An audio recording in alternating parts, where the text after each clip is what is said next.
வீடியோவில் shape edit ஃப்ளைஅவுட் பற்றி பார்க்க போகிறோம். நம்ம ஒரு டிராயிங் வரைகிறோம்னா அந்த டிராயிங் ஷேப் வந்து மாற்றுறதுக்காக இந்த ஷேப் டூல் யூஸ் பண்ணுவோம். அதை பற்றி நம்ம பார்க்க போகிறோம். ஷேப் டூல் கிளிக் பண்ணி ஹோல்ட் பண்ணிங்கன்னா ஃப்ளைஅவுட் ஓப்பன் ஆகும். இங்கே கிளிக் பண்ணி ட்ராக் பண்ணிங்கன்னா ஷேப் எடிட் ஃப்ளைஅவுட் வந்து ஓப்பன் ஆகிருக்கும். Shape tool, smudge brush, rough brush, free transform tool, 4 tool இருக்குது. நம்ம ஃபஸ்ட்டு ஷேப் டூலை பற்றி பார்க்க போகிறோம். அதுக்கு ஃப்ரீ ஹேண்ட் டூலில் ஒரு லைன் கிரியேட் பண்ணிக்கிங்க. இப்போ லைன் வரைஞ்சிருக்கோம். இந்த லைன் செலக்ட் பண்ணிக்கிறீங்க. ஷேப் டூல் கிளிக் பண்ணிக்கிறீங்க. 2 நோடையும் செலக்ட் பண்ணுறோம். ப்ராப்பர்ட்டி பாரில் convert line to curve click பண்ணிங்கன்னா இந்த ஒரு நோடு செலக்ட் பண்ணிங்கன்னா இங்கே ஏரோ போல் தோற்றம் இருக்கும். அதை கிளிக் பண்ணி ட்ராக் பண்ணிங்கன்னா கர்வ், நீங்கள் எந்த ஷேப் வரைகிறீங்களோ அந்த ஷேப்புக்கு நம்ம கர்வ் வரைஞ்சிக்க முடியும். இதில் 2 நோடு இருக்குது. இன்னொரு நோடு புதுசாக ஆட் பண்ணோம்னா உங்களுக்கு எந்த ஏரியாவில் நோடு வேணுமோ ஜஸ்ட் அங்கே வச்சு ஒரு கிளிக் பண்ணிங்கன்னா ஒரு ரவுண்ட் டாட் மாதிரி தெரியும். அதுதான் வந்து நம்மளோட நோடு பாயிண்ட் ஏரியா. நீங்கள் ப்ராப்பர்ட்டி பாரில் ப்ளஸ் குறி மாதிரி இருக்கு இல்லைங்களா, அதான் வந்து ஆட் நோடு கிளிக் பண்ணிங்கன்னா இப்போ ஒரு நோடு ஆட் ஆகிருக்கும். நீங்கள் அந்த ஏரோவில் கிளிக் பண்ணி ட்ராக் பண்ணிங்கன்னா எந்த சைடு வேணாலும் நகர்த்தி வச்சுக்க யூஸ் ஆகும். இப்போ இந்த நோடு எனக்கு வேண்டாம் டெலிட் பண்ணணும்னு நீங்கள் நினச்சிங்கன்னா நோடு செலக்ட் பண்ணிக்கிட்டு ப்ராப்பர்ட்டி பாரில் டெலிட் நோட்ஸ், அதாவது மைனஸ் குறி இருக்கு இல்லைங்களா, அதை கிளிக் பண்ணிங்கன்னா நோடு வந்து டெலிட் ஆகிக்கும். இதை நம்ம வந்து ப்ராப்பர்ட்டி பார் போய் பண்ணணுங்கிற அவசியம் இல்லை, மவுஸ்லேயே பண்ணலாம். எந்த ஏரியாவில் நோடு உங்களுக்கு வேணும்னு நினைக்கிறீங்களோ அங்கே வச்சு டபுள் கிளிக் பண்ணிங்கன்னா நோடு ஆட் ஆகிக்கும். திரும்ப மறுபடியும் அந்த நோட் டபுள் கிளிக் பண்ணிங்கன்னா நோடு வந்து டெலிட் ஆகிக்கும். இப்போ நம்ம நோடு ஆட் பண்ணிக்கலாம். இப்போ இந்த ஏரோ கிளிக் பண்ணி ட்ராக் பண்ணிங்கன்னா ஒரு சைடு பண்ணாலும் அதுவே ஆட்டோமேட்டிக் இன்னொரு சைடும் மாறிக்குது. இப்போ எனக்கு ஒரு சைடு மட்டும்தான் மாறணும், இன்னொரு சைடு மாறக்கூடாதுன்னு நீங்கள் நினச்சிங்கன்னா நோடு செலக்ட் பண்ணிக்கிட்டு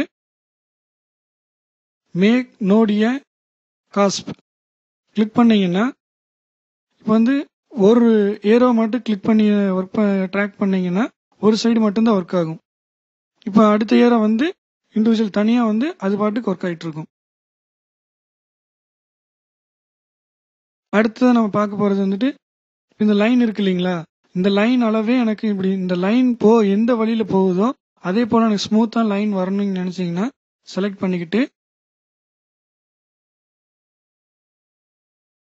மேக் நோட் ஸ்மூத் கிளிக் பண்ணிங்கன்னா அந்த திரும்ப அந்த என்ன அந்த கூர்மையாக இருக்கு இல்லைங்களா, அந்த மாதிரி இல்லாமல் அந்த ஸ்மூத்தாக இருக்கும். எங்கே உங்களுக்கு பாயிண்ட் முடியுதோ அங்கிருந்து அதே போல் ஸ்மூத்தாக கன்வெர்ட் பண்ணிக்கும். இப்போ இந்த போர்ஷன் மட்டும் எனக்கு லைனாக வரணும் அப்படின்னு நீங்கள் நினச்சிங்கன்னா நோடு செலக்ட் பண்ணிக்கிறீங்க. Convert curve to line click பண்ணிங்கன்னா இப்போ வந்து ஸ்ட்ரெயிட் லைனாக மாறிக்கும்.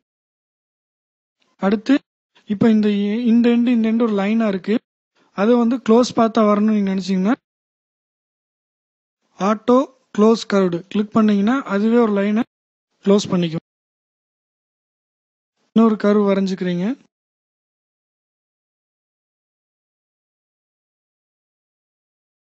இப்போ 2 தனித்தனி ஆப்ஜெக்டாக இருக்குது. இது 2 ஒரே ஆப்ஜெக்டாக வரணும்னா ஆப்ஜெக்ட் செலக்ட் பண்ணிக்கிட்டு கீபோர்டில் ஷிஃப்ட் கீ ப்ரெஸ் பண்ணி இன்னொரு ஆப்ஜெக்ட் செலக்ட் பண்ணிங்கன்னா 2 ஆப்ஜெக்ட் அட் அ டைமில் செலக்ட் ஆகிக்கும். அரேஞ்ச் மெனுவில் கம்பைன் கிளிக் பண்ணிங்கன்னா பார்த்தீங்கன்னா 2 ஆப்ஜெக்ட்டும் ஒரே ஆப்ஜெக்டாக இப்போ சேர்ந்துருக்கு. ஷேப் டூல் செலக்ட் பண்ணிக்கிறீங்க. இந்த நோடு நமக்கு ஆட் பண்ணணும்னா ஃப்ரீ ஹேண்ட் டூலில் ஜஸ்ட் இங்கே ஒரு கிளிக் பண்ணிவிட்டு இங்கே ஒரு கிளிக் பண்ணிங்கன்னா 2 நோடு ஆட் ஆகிக்கும். அதே மாதிரி இந்த நோடு ஆட் பண்ணிக்கலாம். இப்போ இந்த எல்லாம் இது ஒரு பார்த்தா ஃபுல்லாக கிரியேட் ஆகிருக்கு இல்லைங்களா, இதில் வந்து நமக்கு இந்த ஆப்ஜெக்டை பிரிக்கணும்னு நீங்கள் நினச்சிங்கன்னா நோடு செலக்ட் பண்ணிக்கிறீங்க. பிரேக் கர்வ் கிளிக் பண்ணிங்கன்னா இப்போ க்ளோஸாக இருந்து பிரிஞ்சது தெரியும். ஏதோ ஒரு நோடு இங்கே ஒரு நோடு இருக்குது, இங்கே ஒரு நோடு இருக்குது, எந்த நோடு ஒரு நோடு கிளிக் பண்ணி ட்ராக் பண்ணிங்கன்னா தனியாக பிரிஞ்சுக்கும். அதுவே சேர்த்தணும்னா இந்த 2 நோடை கிளிக் பண்ணி ஒரு நோடை கிளிக் பண்ணி இன்னொரு நோடு கூட கொண்டு போனீங்கன்னா அதுவே க்ளோஸ் ஆகிக்கும்.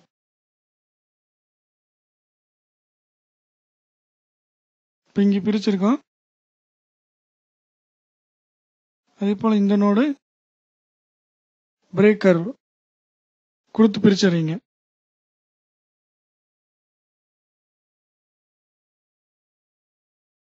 கட்டான இப்போ வந்து தனியாக கட் பண்ணி விட்டுருக்கோம் இல்லைங்களா, அந்த கர்வ் மட்டும், அது மட்டும் எனக்கு தனியாக ஒரு ஆப்ஜெக்டாக வரணும்னு நினச்சிங்கன்னா ஷேட் டூல் செலக்ட் பண்ணிக்கிட்டு ஜஸ்ட் கர்வ் நோடு செலக்ட் பண்ணிக்கிறீங்க.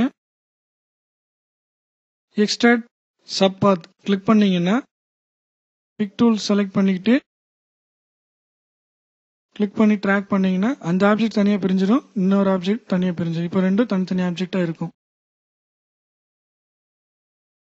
ஸ்டாண்டர்ட் ஆப்ஜெக்ட், அதாவது ரெக்டாங்கிள், ஓவல், ட்ரையாங்கிள், அந்த பேசிக் ஷேப் எல்லாம் வரைஞ்சிங்கன்னா கன்வெர்ட் டு கர்வ்னு ஒன்று கொடுத்தா தான் உங்களுக்கு ஒர்க் ஆகும். இப்போ எக்ஸாம்பிள் பார்க்குறீங்க, ரெக்டாங்கிள் ஒன்று வரைகிறோம்.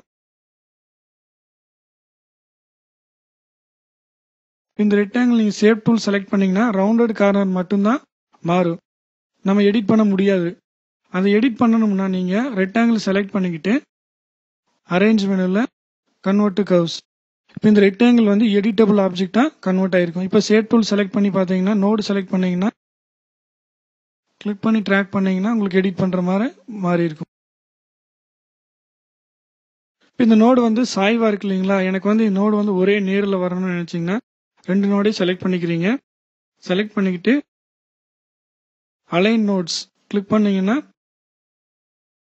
நோடு வந்து எந்த பேஸில் அலைன் ஆகணும் அப்படின்னு, அதாவது எனக்கு இப்போ ஹரிசாண்டலாக அலைன் ஆகணும். ஹரிசாண்டல் செலக்ட் பண்ணிட்டீங்கன்னா மற்றெல்லாம் ரிமூவ் பண்ணி விட்டுட்டீங்கன்னா ஓகே கொடுத்தீங்கன்னா அது வந்து ஹரிசாண்டல் மட்டமாக செலக்ட் ஆகிக்கும். அதே போல் வெர்டிகல் பண்ணணும்னா ரெண்டு நோடு செலக்ட் பண்ணிக்கிறீங்க. அலைன் நோட்ஸ் கிளிக் பண்ணுறீங்க. Align nodes dialog box open ஆகிருக்கு. இதில் அலைன் ஹரிசாண்டல் மட்டும் ரிமூவ் பண்ணிங்கன்னா நம்ம எது தேவையோ அந்த டிக் மட்டும் இருக்கணும். ஓகே கொடுத்தீங்கன்னா அது வந்து அதே மாதிரி அலைன் ஆகிக்கும். அடுத்தது இந்த ஒரு நோடை வந்து நம்ம ரொட்டேட் பண்ணிக்க முடியும். அதுக்கு நோடு செலக்ட் பண்ணிக்கிறீங்க. ரொட்டேட் அண்ட் ஸ்கியூஸ் நோடு செலக்ட் பண்ணீங்கன்னா இப்போ வந்து ஏரியா செலக்ட் ஆயிருக்கு. நீங்கள் கிளிக் பண்ணி ட்ராக் பண்ணீங்கன்னா அந்த நோடு மட்டும் ரவுண்ட் பண்ணிக்கலாம், ஸ்கியூஸ் பண்ணிக்க முடியும்.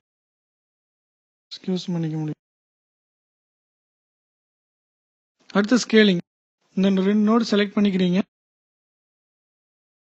Stretch and scale notes click பண்ணீங்கன்னா இப்போ பெருசு பண்ணுறதா பெருசு பண்ணிக்கலாம், சின்னது பண்ணுறதா சின்னது பண்ணிக்கலாம். ஓகேங்களா?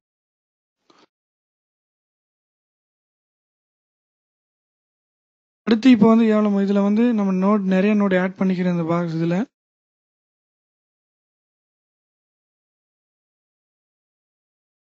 இப்போ எல்லா நோடும் எனக்கு ஒரே டைமில் செலக்ட் ஆகணும்னு நீங்கள் நினச்சிங்கன்னா செலக்ட் ஆல் நோட்ஸ் கிளிக் பண்ணீங்கன்னா எல்லா நோடுமே செலக்ட் ஆயிரும். ரெடியூஸ் நோட்ஸ் கிளிக் பண்ணீங்கன்னா ஒவ்வொரு நோடாக உங்களுக்கு டெலீட் ஆகிட்டே இருக்கும்.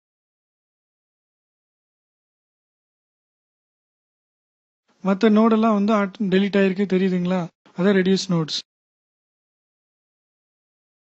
எலாஸ்டிக் மோடு, அதாவது நீங்கள் வரையும் போது அந்த கர்வ் வந்து ஸ்மூத்னஸாக போகிறதுக்காக இந்த எலாஸ்டிக் மோடில் வைப்பாங்க.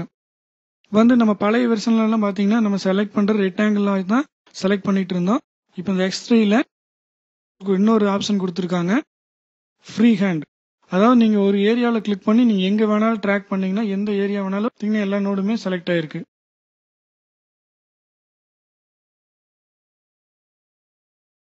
இந்த போர்ஷன் நோடு மட்டும் செலக்ட் பண்ணணும், ஜஸ்ட் நீங்கள் கிளிக் பண்ணி ட்ராக் பண்ணீங்கன்னா நோடு மட்டும் செலக்ட் ஆகிக்கும்.